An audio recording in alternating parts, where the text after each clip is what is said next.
지금 카타르 월드컵이 한창 진행되고 있죠.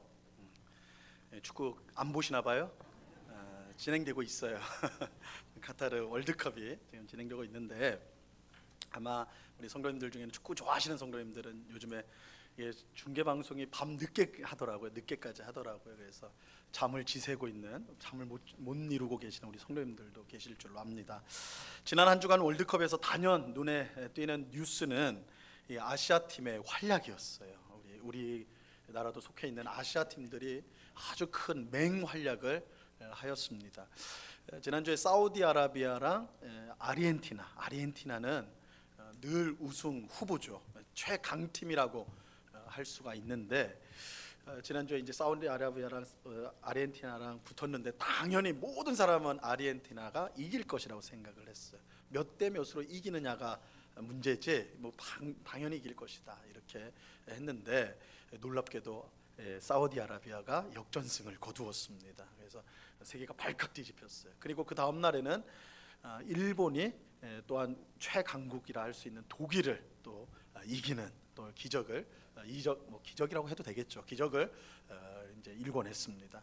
그리고 그 다음 날에는 조금 아쉽긴 하지만 우리나라도 우루과이랑 했는데 우루과이가 세계에서는 강팀으로 인정을 받습니다.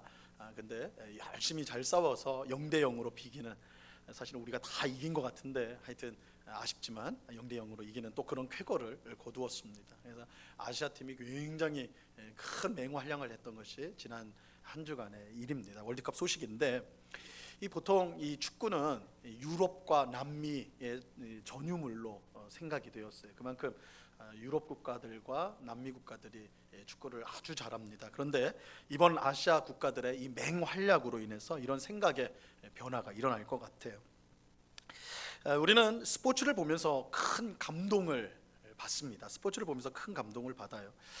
이번 경우처럼 누가 봐도 약한 팀이 예상을 깨고 강한 팀을 이길 때 그 감동은 이루 말할 수가 없습니다.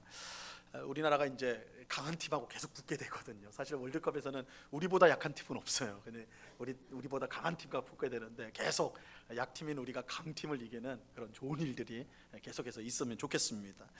그런데 약팀이 강팀을 이길 때 이 주는 감동, 그죠? 약자가 강자를 이길 때, 우리 이거는 축구팀뿐만 아니라 뭐 복싱이라든지 레슬링이라든지 이 개인 경기에서도 무명의 선수가 세계에서 1위 하는, 그죠? 챔피언과 맞붙었을 때에 이 무명의 선수가 이겼을 때 그 감격이라는 거 이루 말할 수 없는 것이거든요, 그죠?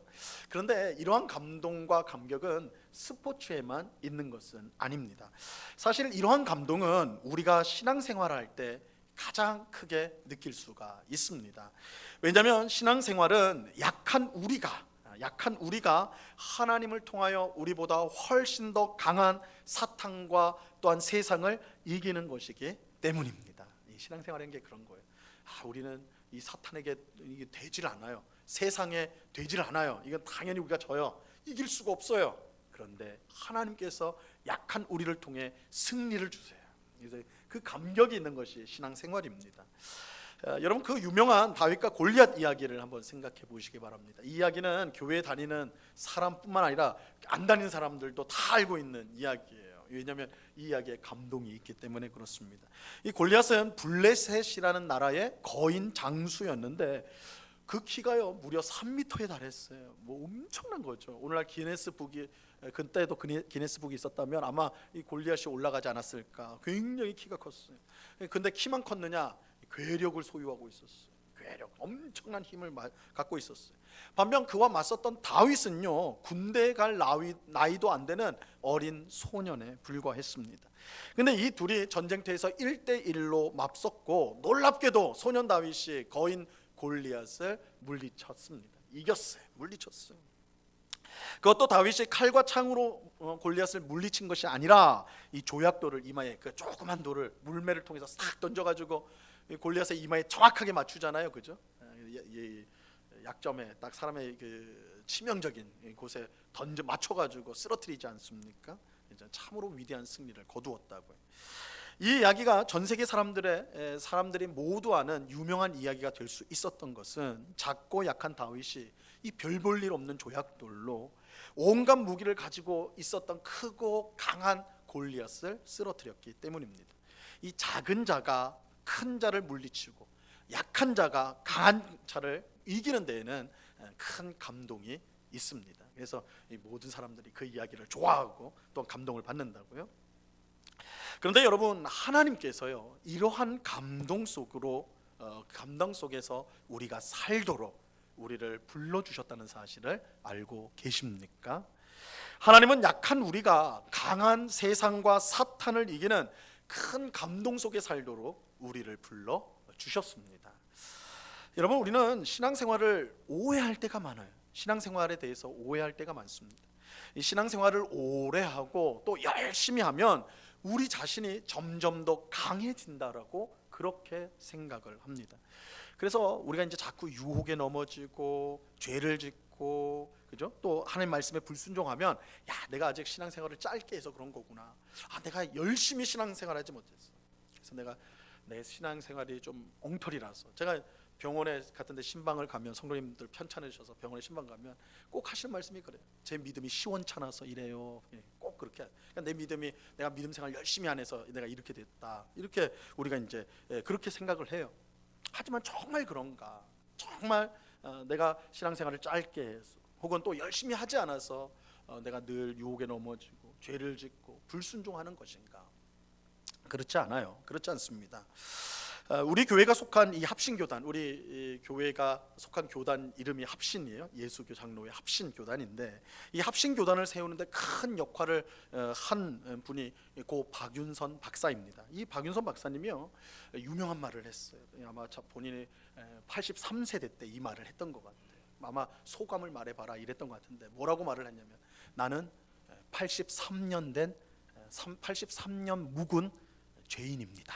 이 고백을 했어요. 나는 83년 묵은 죄인입니다. 이 박윤선 박사님은요, 우리나라 최초로 개인이 창세기부터 요한계시록까지 다 이걸 주석을 했다고 그래요. 해설을 한 책을 출간한 분이에요. 그러니까 한 학자가 성경 한 권, 66권 중에 한두 권을 그렇게 주석을 내는 것도 어려운 일이에요. 근데 창세기부터 요한계시록까지 66권의 전체 해설하는 책을 내셨어요. 그러니까 그의 평생은 성경 연구하는데 다 쓰여졌던 그런 분이세요. 하나님 말씀 속에서 살았던 분이에요. 또 그분은 기도할 때 죽기 내기로 기도한다. 이게 유명해요. 죽기 내기로 기도했어요. 그러니까 이분은 말씀과 기도 가운데 그야말로 모든 삶이 말씀과 기도로 충만했던 분이에요. 그렇게 평생을 사셨던 분이에요. 근데 그분이 83세 됐을 때 했던 고백이, 나는 83년 묵은 죄인입니다. 이 고백을 했다고요. 이것은 가장 위대한 사도라고 할 수 있는 바울도 마찬가지예요. 바울은 인생 말기에 기록한 디모데 전서에서 자기를 가리켜 나는 죄인 중에 괴수다 그랬어요. 그냥 죄인이 아니, 나는 죄인이다 아니에요. 모든 죄인들 중에서도 가장 흉악한, 가장 악한 괴수다, 우두머리다, 나는 그런 존재입니다. 이렇게 고백을 하였습니다. 고 박윤선 박사님이 83년 묵은 죄인이라면, 사도 바울이 죄인 중에 괴수라면, 과연 우리는 우리 스스로를 어떻게 불러야 마땅할까요? 우리는 우리를 어떻게 불러야 마땅할까요? 신앙생활을 오래 하고 잘한다고 해서 우리가 강해지는 게 아니에요. 우리가 강해지는 게 아니에요. 모든 유혹을 이기고 죄를 짓지 않는 그런 사람이 되는 게 아닙니다. 신앙생활이 우리를 강하게 만드는 것이 아니에요. 오히려 신앙생활을 오래 하고 신앙생활을 열심히 하면요, 우리가 강해지는 것이 아니라 우리가 약하다라는 것을 더 분명하게 깨닫게 됩니다. 신앙생활을 열심히 하면요, 그 열매가 뭐냐? 강해지는 게 아니라, 우린 그렇게 보통 생각하는데 오히려 우리가 약하다라는 것을 깨닫게 돼요. 약하다는 걸 깨닫게 돼요. 우리가 약해서 유혹과 죄를 이길 힘이 없고 하나님의 말씀에 순종할 수 없는 존재라는 것을 분명하게 깨닫게 되는 것입니다. 그래서 박윤선 박사는 자신을 가리켜 83년 묵은 죄인이라고 그렇게 불렀고, 사도 바울은 자신을 죄인 중에 괴수라고 불렀던 거예요. 이들이야말로 진정한 신앙생활을 했다라고 할 수가 있어요. 자신이 얼마나 죄가 얼마나 죄인인지, 얼마나 흉악한 자인지, 얼마나 약한 자인지, 부족한 자인지, 형편없는 자인지 깨닫게 되는 거예요. 그런데 신앙생활은 우리가 약하다는 것을 깨닫게 해주는 것만은 아니에요. 거기에 그치지 않아요. 더 중요한 것은 우리가 약하기 때문에 하나님을 의지해야 된다는 것을 알게 해줍니다. 하나님을 의지해야 된다. 우리는 여기서 신앙생활을 잘한다는 것이 무엇인지를 분명하게 보게 돼요. 여러분, 신앙생활을 잘하는 것은 내가 약하다는 것을 깨닫고 하나님을 온전히 의지하는 것입니다.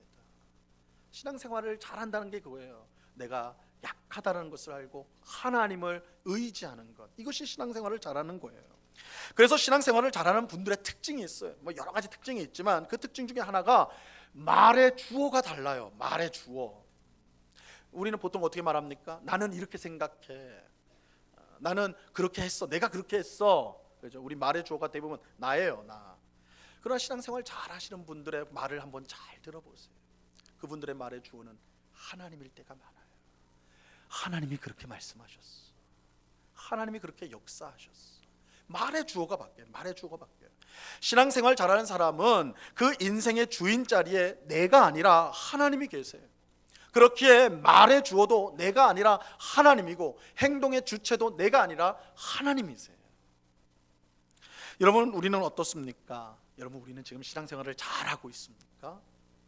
신앙생활을 잘해서 여러분 마음 가운데 막 자신감이 생깁니까? 막 어깨에 힘이 들어가고 막 목소리에 막 근엄해집니까? 그렇다면 자기를 돌아봐야 돼요. 자신을 돌아봐야 돼요.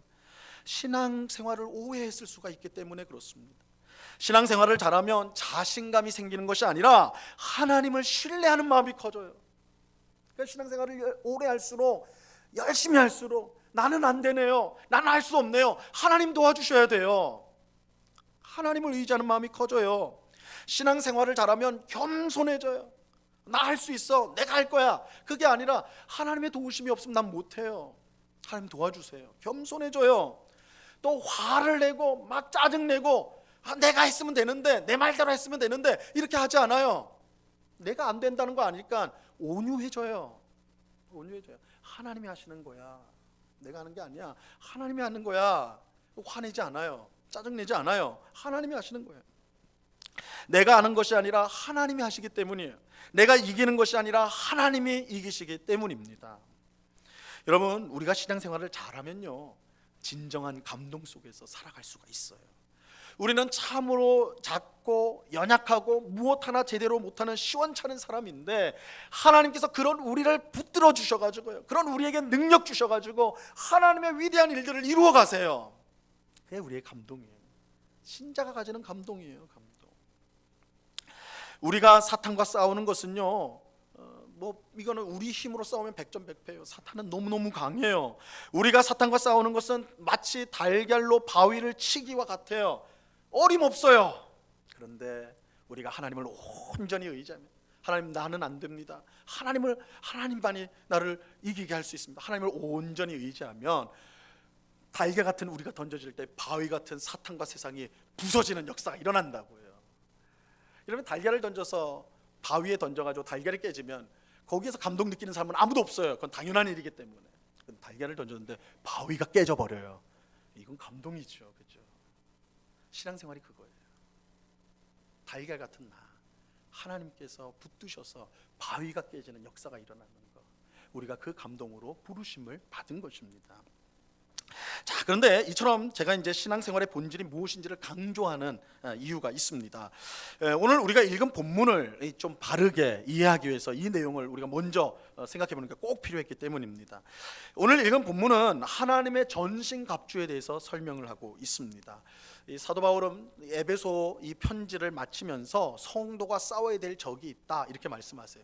사실 우리가 이제 이 말씀을 계속 연속해서 보고 있다가 우리 11월 달 들어와서 세례식이 있었고 또 성찬식이 있었고 지난주에는 추수감사절이 있었고, 그래서 3주 약 한 달간을 그냥 이 에베소서 본문을 딱 넘어가 버렸어요. 그죠? 그래서 우리가 이어지지를 못해 가지고 지금 우리 위치를 잃어버릴 수가 있는데, 우리가 10월 마지막 주에 우리가 살펴본 것이 이제 에베소서를 마무리하면서 사도 바울이 우리에게 마지막 권면을 주는 것이 뭐냐면 우리가 싸워야 될 적이 있다.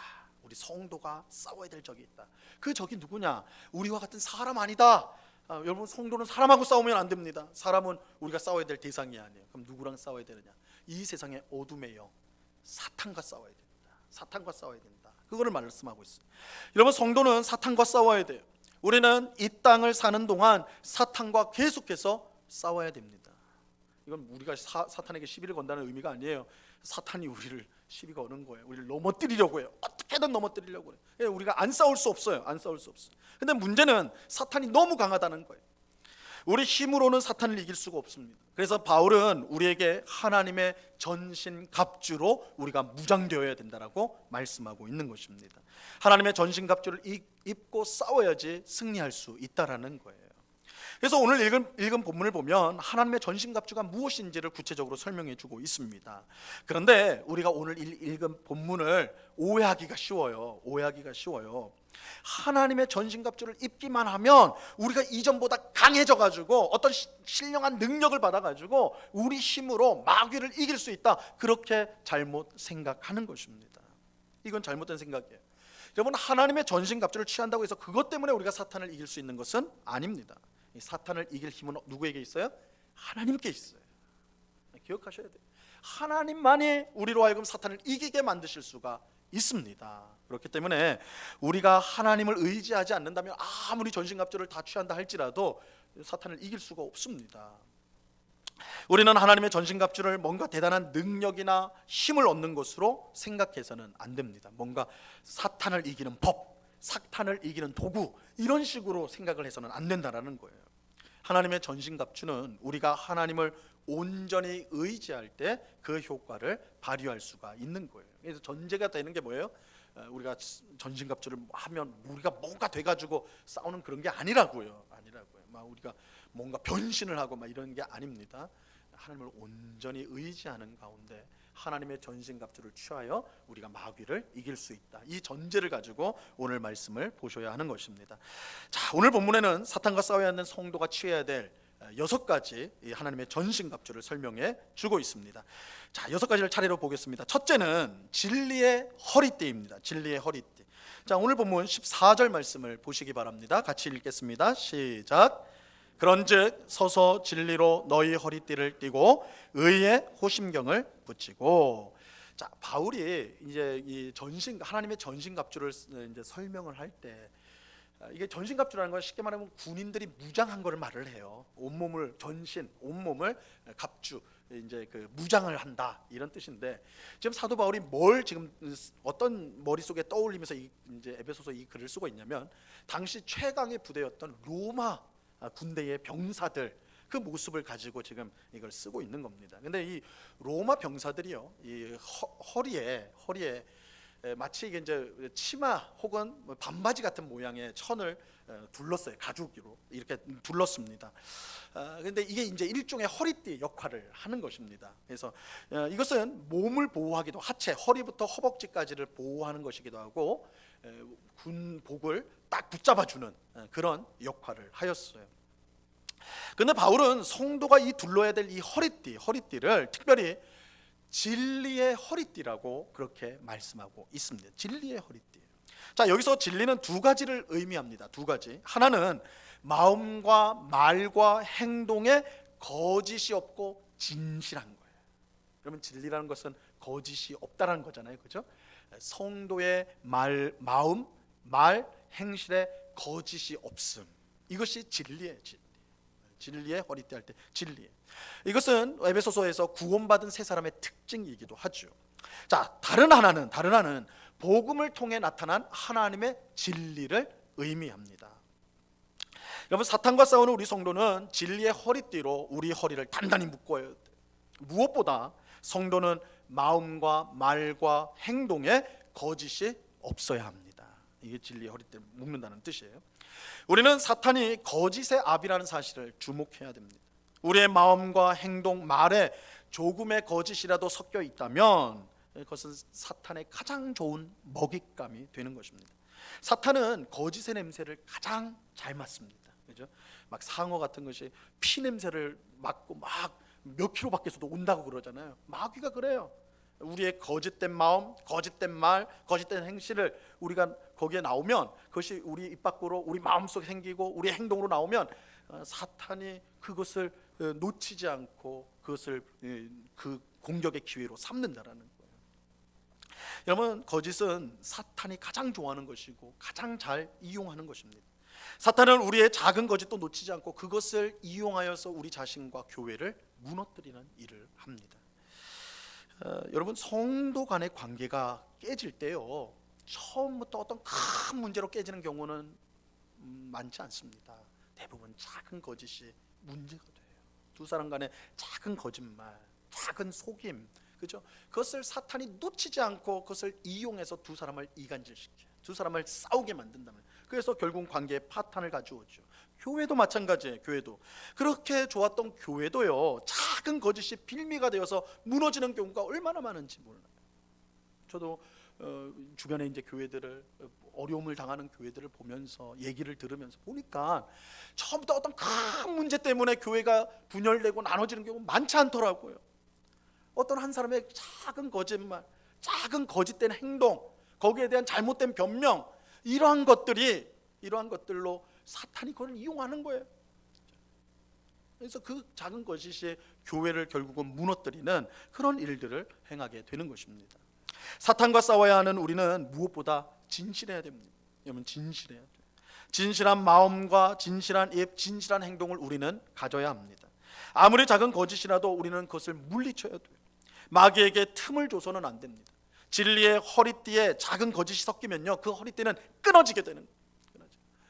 허리띠가 끊어지면 어떻게 돼요? 군복이 헐렁헐렁해져서 다 쏟아져 버리면 이건 전쟁터에 나갈 수도 없는 거예요. 그죠? 싸울 수가 없는 거예요. 그런 상태가 되어버리는 것입니다. 우리는 진실한 마음과 진실한 말과 진실한 행동으로 우리의 허리를 단단하게 동요해야 돼요.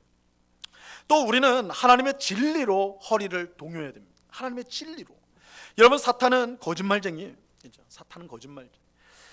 사탄이 에덴 동산에서 아담과 하와에게 했던 거짓말을 우리는 잊으면 안 돼요. 하나님은 선악과를 먹으면 너희는 반드시 죽는다 그랬어. 동산에 있는 모든 나무의 열매는 너희가 다 먹어도 된다. 하나님은 풍성한 하나님, 은혜의 하나님이에요. 근데 단 하나, 동산 중앙에 있는 선악을 알게 하는 나무의 열매는 먹지 마. 그것은 너희와 내가 창조주고 너희가 피조물인 것을 구별하는 거야. 그거 먹으면 안 돼. 그거 먹으면 너희 죽어. 근데 사탄은 그거 먹으면 안 죽어. 그거 먹으면 오히려 너희가 하나님처럼 돼. 여러분, 사탄의 거짓말이 얼마나 달콤한지 아세요? 사탄은요, 우리의 마음을 너무 잘 알아요. 우리의 마음을 기쁘게 해요. 우리 마음에 막 불을 붙여줘요. 야, 그렇게 살아야 되는구나. 내가 그렇게 살면 행복하겠구나.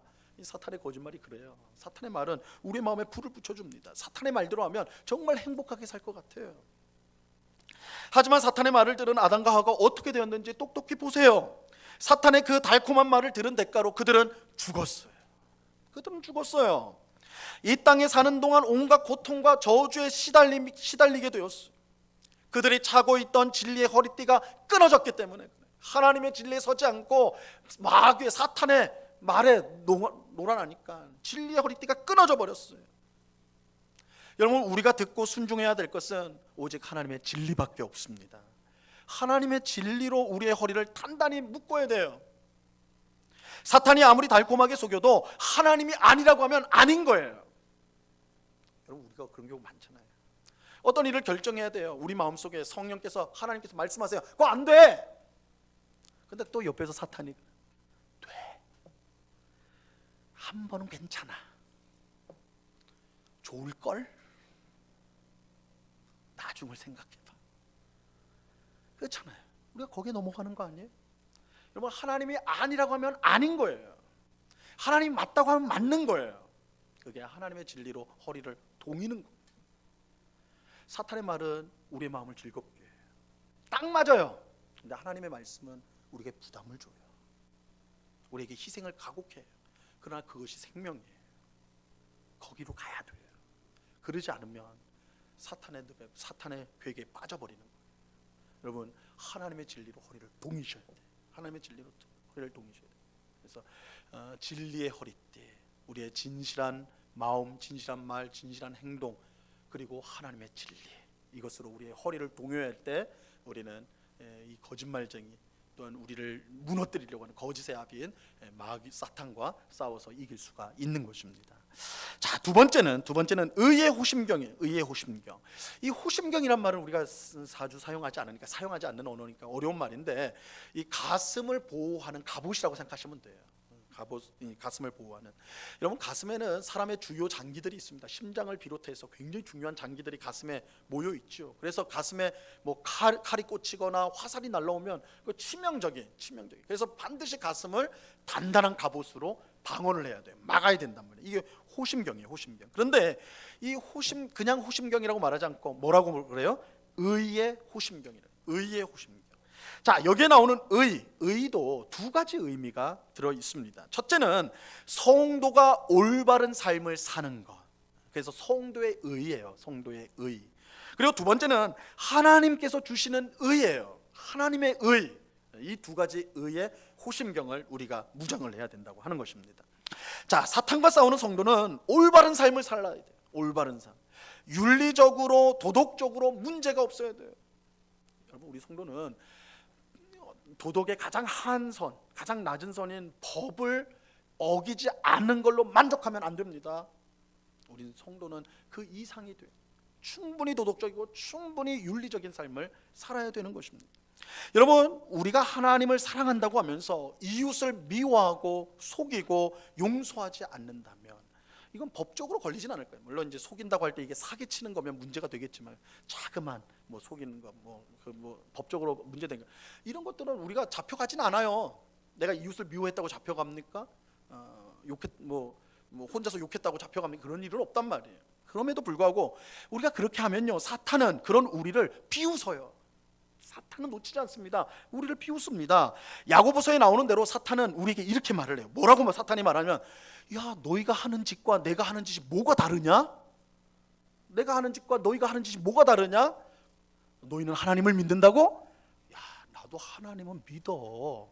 하나님 계신 건 내가 모르는 줄 아냐? 너희랑 나랑 다를 게 뭐야? 사탄이 그렇게 비아냥돼요. 그렇게 비아냥돼.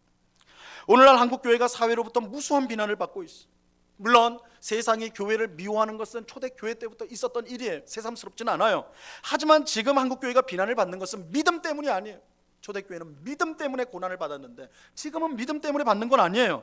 하나님을 믿는다고 하면서 세상 사람들과 똑같이 이웃을 미워하고 욕하고 싸우고 속이기 때문에 그래요. 성도와 교회가 의로운 삶을 살지 못하기 때문에 비난을 받는 거예요.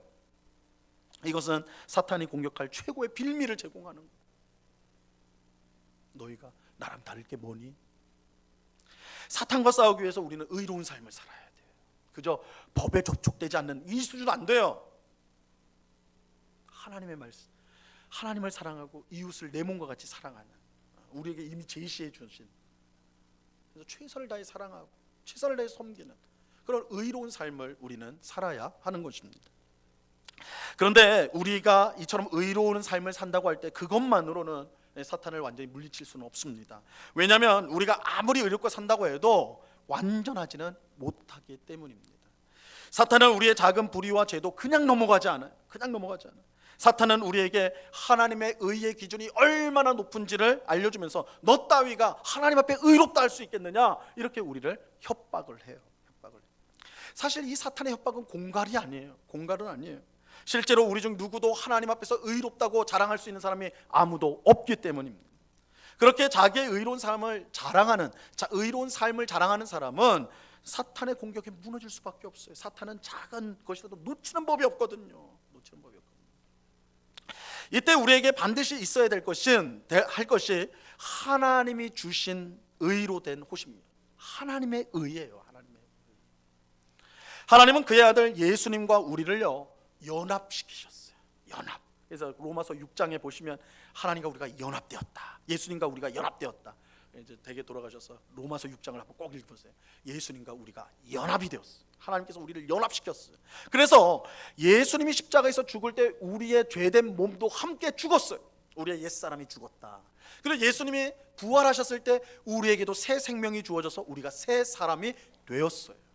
예수님과 우리가 연합되었기 때문에 그래요. 그래서 예수님에게 일어난 일이 우리에게도 동일하게 일어나는 거예요. 이게 예수님의 연합이에요. 연합. 그래서 우리는 예수님과 연합되어 하나님 앞에 의로운 자로 인정받게 되었습니다. 물론 우리는 여전히 죄를 짓죠. 그러나 하나님은 예수님과 연합된 우리를 보시기 때문에 예수님처럼 우리를 의로운 자로 보시는 거예요. 의로운 자로 보시는 거예요. 여러분, 이것이 우리가 가져야 될 의이고 사탄의 공격을 물리칠 의의 호심경이에요. 하나님이 우리를 의롭다고 하시기 때문에 사탄을 비롯한 그 무엇도 우리를 정죄할 수가 없습니다.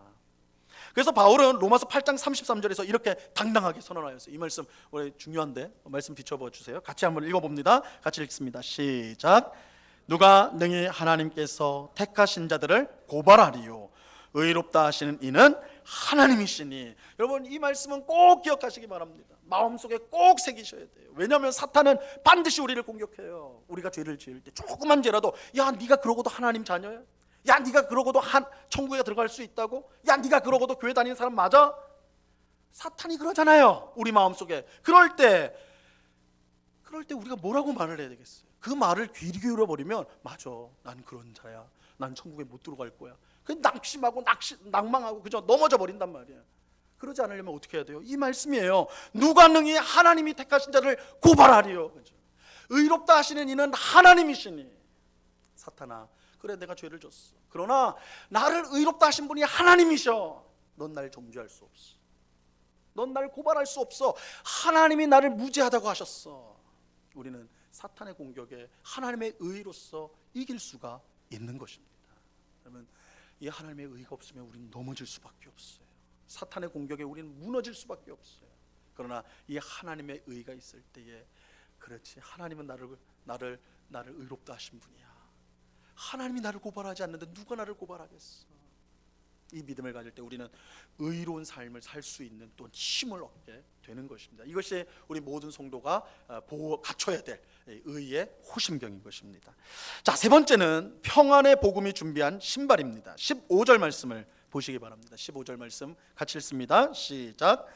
평안의 복음이 준비한 것으로 신을 신고. 로마 군인들은 여러 겹으로 된 이 가죽 신발을 신었습니다. 그러니까 한 겹이 아니에요. 튼튼하게 만들기 위해서, 그죠? 여러 겹으로 했는데 그 바닥에는 징이 달려 있었어요. 그 축구화처럼 밑에 징이 달려 있어서 미끄러지지 않는. 그래서 여러분, 전쟁터가 따로 있는 게 아니잖아요. 뭐 운동장에서 싸우는 거 아니잖아요. 어떨 때는 미끄러운 곳도 있을 거고 질퍽거리는 곳도 있을 것이고 막 이런 힘든 장소들이 많을 텐데, 거기서도 이 로마 병사들은 든든히 설 수 있도록 아주 강한 이 신발을 신었던 것입니다. 마찬가지로 사탄과 싸우는 성도는 평안의 복음을 신발로 삼아서 굳게 서야 된다, 이렇게 말씀하고 있어요. 무엇보다 복음은요, 성도를 굳건하게 서도록 해주는 신발 역할을, 어느 곳에서나 우리를 든든하게 세우는 신발 역할을 하는 것이 이 복음입니다. 복음. 여러분, 복음이 무엇입니까? 복음은요, 하나님께서 우리 죄인을 구원하기 위해 예수님을 보내주셨다는 거예요. 복음은 하나님께서 우리를 사랑하시고 자녀 삼아 주셨다는 거예요. 복음은 하나님께서 우리를 의롭게 여기시고 거룩하게 만드신다는 것이에요. 복음은 하나님께서 우리를 영광스러운 하나님의 나라로 영접하신다는 것입니다. 이게 복음이에요. 이 복음이야말로 사탄의 전쟁에서 우리를 든든히 서도록 만들어 주는 것입니다. 이 복음으로 준비된 신발을 신는다면 사탄의 아무리 험한 공격 속에서 우리는 든든히 설 수가 있는 거예요. 실족하지 않아요. 든든히 설 수가 있는 것입니다. 이 복음을 믿는 성도는 죄로 질퍽한 곳에서도 넘어지지 않고 든든히 설 수가 있는 것입니다. 자, 네 번째는 믿음의 방패입니다. 믿음의 방패. 16절 말씀을 보시기 바랍니다. 16절 같이 읽습니다. 시작. 모든 것 위에 믿음의 방패를 가지고 이로써 능히 악한 자의 모든 불화살을 소멸하고. 제가 책에서 그래서 읽어보니까, 이 본문을 해설한 전문적인 책을 읽어보니까 로마 병사들이 가지고 있던 방패는요, 우리 보통 이제 영화에서 나오는 방패는 한 가슴 정도를 가릴 수 있는 그런 방패잖아요. 근데 로마 군사들이 가지고 있던 방패는 커요. 길이가 120cm. 그러니까 사람이 조금만 숙여도 전신을 보호할 수 있는 120cm. 폭은 75cm. 두께는요, 손바닥만 하대. 손바닥. 그러니까 한 20cm가 넘는 거예요. 20cm가 폭에. 이 나무로 된 건데, 큰 나무 조각 두 개를 붙여가지고 만들었답니다. 나무 방패인데, 그 큰 방패를, 그래서 두 조각을 붙여가지고 그 위에 천을 씌워요. 그 다음에 송아지 가죽을 씌운다고 합니다. 통하지 않죠. 이게 이제 로마 병사들이 가지고 있던 방패인데, 그들이 전투에 나갈 때는요, 이 방패를 꼭 물에 적셨다고 그래요. 물에 적시면 이 가죽 안으로 천으로 다 스며 들어가겠죠. 왜 그렇게 하느냐? 적들이 이 나무 방패니까 뭐 지금처럼 쇠나 뭐 이런 뭐 금속 재질이 있는 게 아니잖아요. 2000년 전이니까. 다 나무니까 불화살을 쏘아요. 불화살을 쏘면 나무에 박히면 타버리잖아요. 방패가 타버리면 큰일 나는 거 아닙니까? 그죠? 막을 수가 없잖아요. 그래서 로마 병사들은 이 물에 다 적시고 나가면 이 물을 머금고 있기 때문에 불화살이 날라올 때 딱 꽂혀도 그 불화살이 불이 꺼진다라는 거예요. 그렇게 한다라는 거예요. 여러분, 우리 성도도 이처럼 큰 방패가 필요해요. 근데 그냥 방패가 아니라 사탄의 불화살을 소멸시킬 수 있는 믿음의 방패. 우리는 보통 믿음이라고 하면 어떤 지식을 가지고 있는 것으로 생각하기가 쉬워요. 그래서 하나님을 믿는다고 할 때 하나님이 세상을 창조하셨다, 하나님이 세상을 다스린다, 하나님이 세상을 심판한다, 나 그거 알아, 그럼 믿음을 가지고 있네, 이렇게 생각하기가 쉬워요. 근데 분명히 아는 것도 믿음이 맞습니다. 그런데 성경에서 말하는 믿음은 한 걸음 더 나가야 돼요. 아는 것으로 그치는 것이 아니라, 하나님을 아는 것으로 그치는 것이 아니라 하나님을 붙잡아야 돼요. 하나님을 의지해야 돼요. 그게 믿음이에요. 성경에서 말하는 믿음은 아는 것이 아니라, 아는 것으로 그치는 것이 아니라 그 아는 것을, 아는 대상, 아는 하나님을 붙들고 의지하는 것이 성경의 믿음이라는 것입니다. 이 믿음의 방패를 가질 때 사탄이 무지막지하게 쏘아대는 불화살을요 이겨낼 수가 있어요.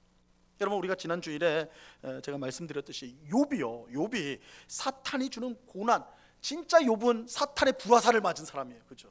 다 잃어버렸잖아요. 자기의 생명 빼고는 다 잃어버렸어. 사탄이 무지막지한 불화살을 쏘아가지고 다 태워버렸어요. 아무것도 가진 게 남은 게 없어요. 생명밖에 남지 않았어요. 생명은 그만큼 혹독한 공격을 받았다고요. 그럴 때 욥이 끝까지 견딜 수 있었던, 결국은 승리할 수 있었던 비결이 무엇입니까? 욥은 뭘 했다고 그랬어요? 하나님을 바라봤다고 그랬잖아요. 욥의 세 친구들은 누굴 바라보라고 그랬어요? 욥, 너 자신을 보라고 그랬어요. 너가 죄를 지었기 때문에 벌 받는 거야. 그러니까 회개해야 돼. 해결책은 다른 데 있는 게 아니야. 너한테 있어. 너를 봐야 돼. 근데 욥은 아니야. 나는 하나님 바라볼 거야. 하나님과 대화해야 돼. 하나님 만나야 돼. 여러분, 이게 믿음이에요.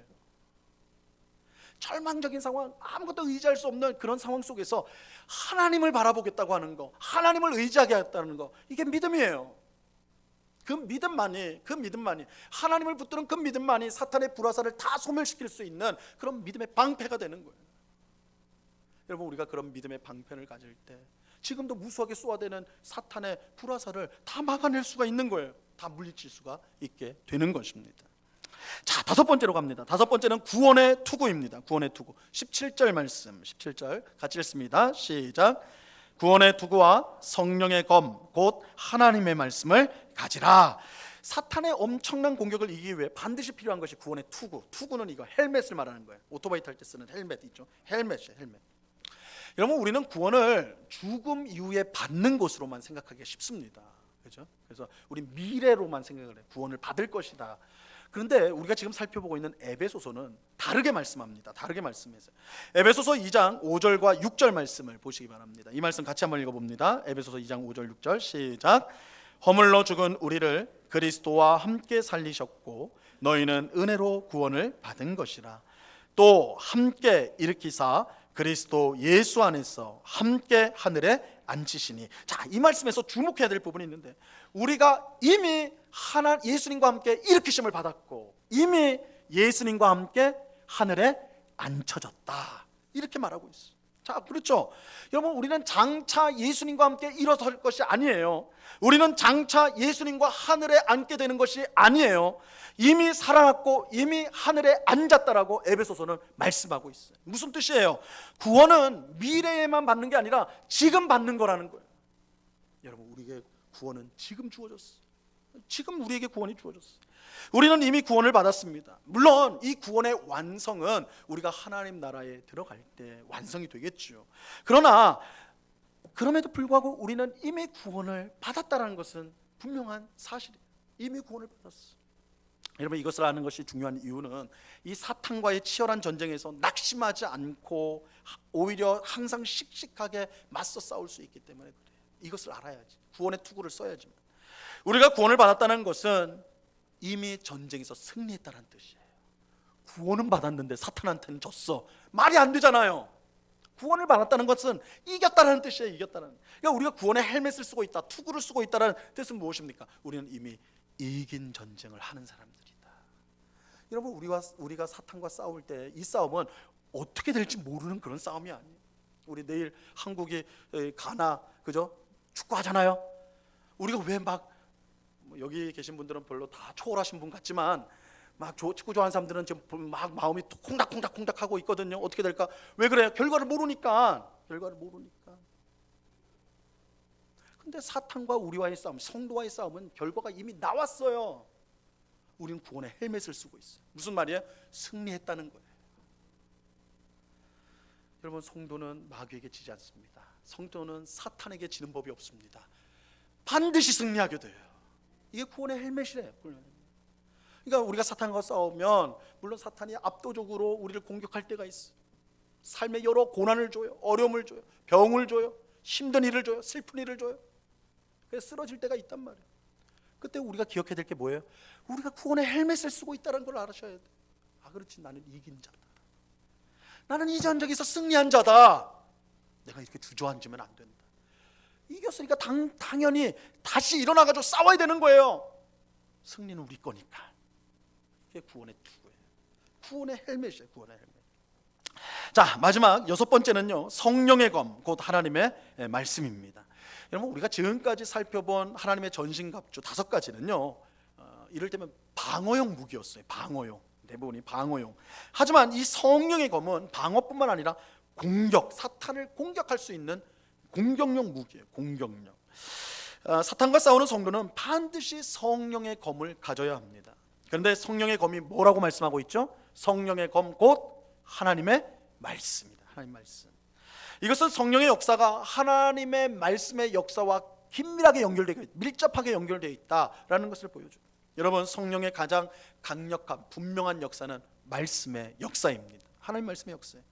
우리는 신비한 은사나 기적 등 어떤 신기하고 이상한 일들이 막 일어나면 야, 성령이 여기 계시는구나, 성령의 역사구나, 이렇게 생각하기 쉽지만 성령의 가장 분명한 역사는 하나님 말씀의 역사예요.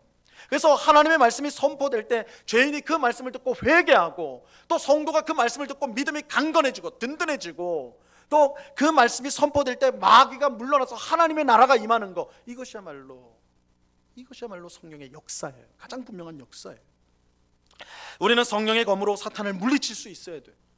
우리가 하나님의 말씀을 읽고 듣고 배우고 묵상할 때에 사탄이 주는 유혹과 시험을 이기게 되는 거예요. 우리는 예수님이 광야에서 사탄에게 시험을 받을 때 뭘로 승리를 하셨습니까? 뭘로 승리를 하셨죠? 말씀으로 승리하셨어요. 여러분, 우린 예수님이 하나님의 아들이니까, 야, 하나님의 아들인 예수님이 그냥 얼마나 힘이 세겠어, 그냥 마귀를 그냥 한 주먹에 날려버리시겠구나, 이렇게 생각하기 쉬운데 아니에요.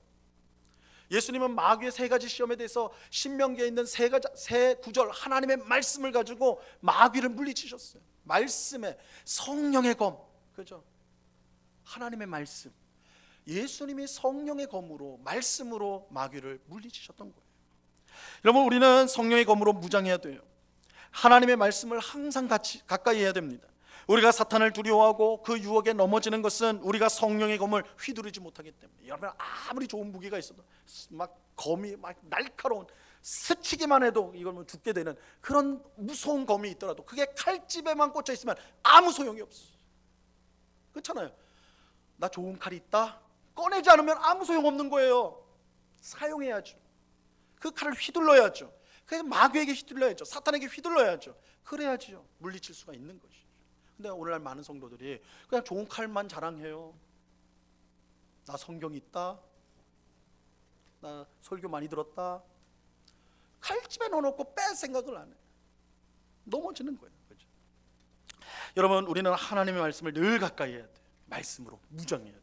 성령의 검, 곧 하나님의 말씀으로 마귀를 물리칠 수 있어야 되는 것입니다. 여러분, 유혹이 올 때, 그죠? 시험이 올 때 여러분의 마음속에 제일 먼저 하나님의 말씀이 떠오른다면 얼마나 복된 것일까요? 그것이 얼마나 복된 것일까요? 여러분, 말씀을 읽으십시오. 말씀을 들으십시오. 성경을 묵상하십시오. 성경을 배우십시오. 성령의 검 하나님의 말씀을 여러분 손에 놓치지 마세요.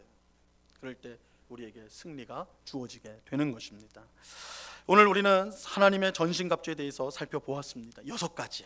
진리의 허리띠, 의의 호심경, 평화의 복음으로 준비된 신발, 믿음의 방패, 구원의 투구, 성령의 검, 곧 하나님의 말씀. 6가지죠. 하나님이 주신 이 전신갑주로 우리는 잘 무장해야 돼요. 잘 무장해야 돼요. 그런데 제가 앞에서 말씀드린 것처럼 전신갑주가 하나의 능력, 하나의 비법, 하나의 방법이 아닙니다. 하나님을 온전히 의지하는 가운데 있어야 되는 거예요. 이 사실은 전신갑주의 내용들이 하나님을 온전히 의지하는 성도만이 가질 수 있는 것이잖아요. 그렇죠? 그래서 우리가 하나님을 온전히 의지하면서 이 6가지 전신갑주를 잘 갖추어서 우리가 사탄과의 전쟁에 우리가 임해야 되겠고, 그럴 때 우리는 승리하게 될 것입니다. 오늘 예배하는 우리 모두가 사탄의 맹렬한 공격을 넉넉히 이겨내고 그 승리로 하나님께 영광을 돌리는 우리 모두가 될 수 있기를 우리 주님의 이름으로 간절히 축원합니다. 기도하겠습니다. 하나님 아버지, 감사합니다. 주님, 우리는 참으로 연약한 존재입니다. 사탄에게, 세상에 압도적인 힘을 우리가 감당할 수가 없습니다. 그러나 주님, 하나님께서는 우리에게 싸우라 이기라 하지 않고 내가 너희와 함께 하겠다 하십니다. 하나님을 의지하라고 하십니다. 하나님의 전신갑주를 취하라고 하십니다. 그래야 할 때 우리는 반드시 마귀와 사탄과의 전쟁에서 승리하게 될 것입니다. 아버지 하나님, 죄와 또한 이 유혹이 우리 삶에 얼마나 파도처럼 밀려오는지요. 정신없이 그것들에 우리가 밀리고 넘어지고 쓰러질 때가 많은 저희들입니다. 그러나 오늘 주신 말씀을 우리 마음속에 잘 새겨서 하나님의 전신갑주로 잘 무장되고 하나님을 온전히 의지함으로 이 모든 것을 이겨내고 하나님의 뜻에 순종함으로 하나님께 영광을 돌리는, 주님이 주시는 승리를 맛보는 저희들이 다 될 수 있도록 주장하여 주시옵소서.